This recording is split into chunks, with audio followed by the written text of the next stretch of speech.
जय हिंद, वंदे मातरम साथियों। मैं धर्मेंद्र रघुवंशी पुनः एक नए वीडियो में आप सभी का बहुत बहुत स्वागत करता हूं।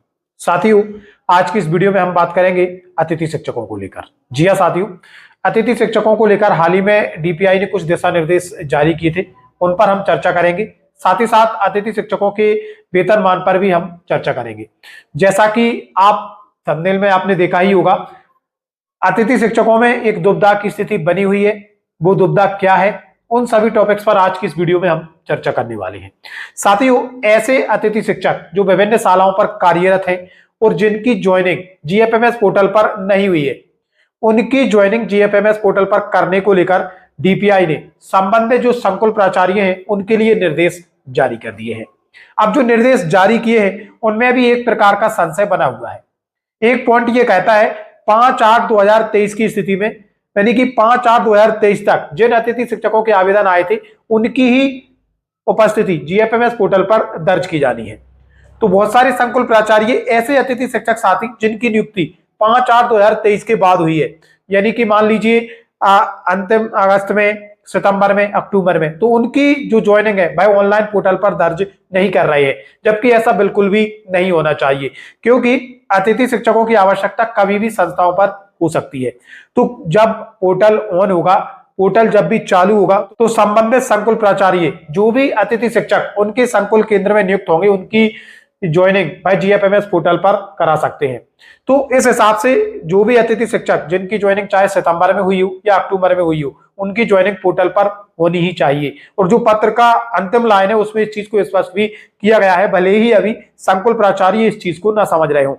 दूसरी तरफ डीपीआई खुद ये स्टैंड तय नहीं कर पाया है कि अतिथि शिक्षकों की जो जानकारी है भाई अपडेट आखिरकार अब तक क्यों नहीं हुई है, क्योंकि इससे पहले भी डीपीआई ने एक पत्र जारी किया था जिसमें ऐसे अतिथि शिक्षक साथियों की जानकारी जिलेवार मंगवाई गई थी जिनकी जानकारी पोर्टल पर दर्ज नहीं की गई है, और ये निर्देश दिए गए थे कि डीपीआई खुद उन अतिथि शिक्षकों की जानकारी जिलेवार एकत्रित कर उनकी ज्वाइनिंग पोर्टल पर दर्ज कर देगा। जिलेवार जानकारी भेजी भी गई, लेकिन संबंधित अतिथि शिक्षकों की ज्वाइनिंग पोर्टल पर नहीं हुई, यानी कि डीपीआई ने खुद ने अतिथि शिक्षकों की जानकारी तो मंगा ली, लेकिन उनकी ज्वाइनिंग पोर्टल पर दर्ज नहीं की, और वापस से ये जो कार्य है वह संबंधित संकुल प्राचार्यों को सौंप दिया।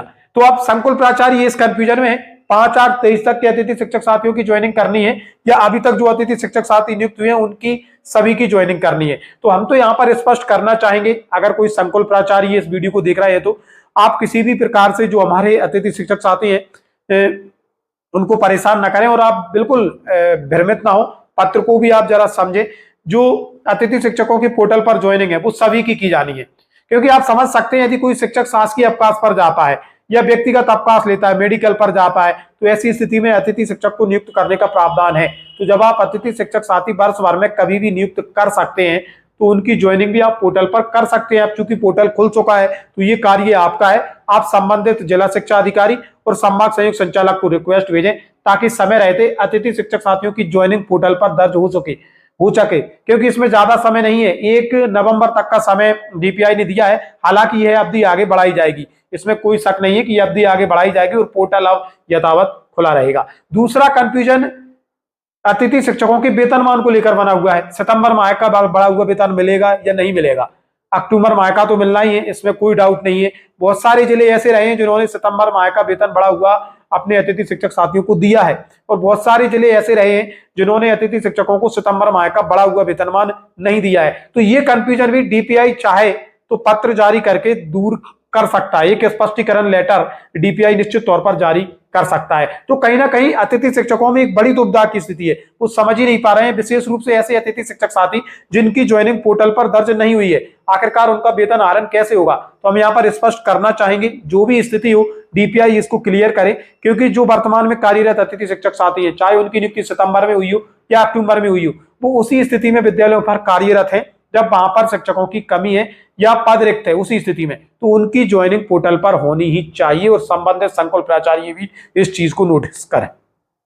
जो निर्देश जारी किए गए हैं उनमें केवल 5/8/23 तक के अतिथि शिक्षकों की ही नहीं होना है, समस्त अतिथि शिक्षकों की जिनकी जानकारी पोर्टल पर अपडेट नहीं हुई है उन सभी की जानकारी अपडेट की जानी है। तो साथियों, ये एक प्रयास किया जा रहा है इस वीडियो के माध्यम से, क्योंकि लगातार अतिथि शिक्षक साथियों के हमारे पास प्रश्न आ रहे थे कि सर ये स्थिति निर्मित संकुलों पर होती दिख रही है, तो ऐसे में क्या किया जाए। तो साथियों कंफ्यूजन पूरी तरीके से बना हुआ है।